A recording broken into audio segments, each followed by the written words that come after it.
नमस्कार मित्रांनो, स्वागत आहे तुमचं पुन्हा एका नवीन व्हिडिओमध्ये। मित्रांनो, भारतीय शेअर बाजारातील घसरण आणि फॉरेन इन्स्टिट्यूशनल इन्व्हेस्टरची मोठ्या प्रमाणामध्ये होत असलेली शेअर्सची विक्री, त्यानंतर मोठे व्यापारी, गुंतवणूकदार आणि तज्ञांनी सरकारकडे मिळून एक मोठी मागणी केली।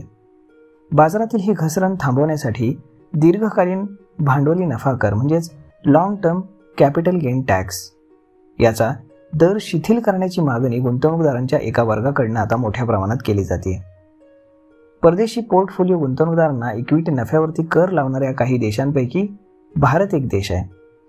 इकॉनॉमिक टाइम्सच्या वृत्तानुसार KNAV मधील अकाउंटिंग आणि कन्सल्टन्सी फर्ममधील भागीदार उदय वेद म्हणाले की जागतिक स्तरावरती फार कमी असे देश आहेत जिथे सिक्युरिटीज याच्यावरती भांडवली नफा कर लावतात, तो काढून टाकण्याची नेहमीच मागणी केली जाते।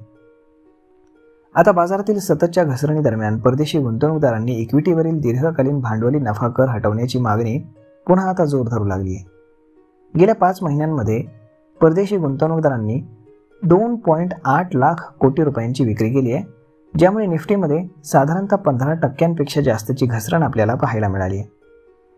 कंप्लीट सर्कल वेल्थ सोल्युशनचे CIO गुरमीत चड्ढा म्हणाले की सरकारनं LTCGचा पुन्हा पुनर्विचार केला पाहिजे।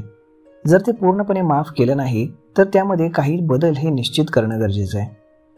यापूर्वी दिग्गज गुंतवणूकदार समीर अरोरा यांनी देखील सरकारच्या भांडवली नफा कराचं वर्णन सर्वात मोठी चूक असं केलं होतं।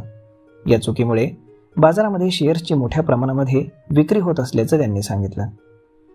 अरोरा म्हणाले की सरकारची सर्वात मोठी चूक म्हणजे भांडवली नफा कर लावणं, विशेषतः परदेशी गुंतवणूकदारावरती हे 100% चुकीचं आहे। कारण अशानं गुंतवणूकदार जे आहेत तर ते इतर देशांकडे आकृष्ट होतात जिकडे त्यांना कॅपिटल गेन टॅक्स लागत नाही आणि ग्रोथ चांगली मिळते। तर मग आता हे पाहणं जास्त गरजेचं आहे की सरकार यावरती काय निर्णय घेतं ते। जर एखादी अशी अनाउन्समेंट झाली तर मग मात्र मार्केट चांगल्या रीतीने वर जाण्यास एक मोठी मदत होईल। तर मग मित्रांनो, हा व्हिडिओ, ही माहिती तुम्हाला कशी वाटली हे तुम्ही आम्हाला कमेंट करून नक्कीच सांगा। आणि जर आवडली असेल तर आपल्या जवळच्या मित्रमंडळींसोबत देखील हा व्हिडिओ तुम्ही शेअर करायला विसरू नका। धन्यवाद।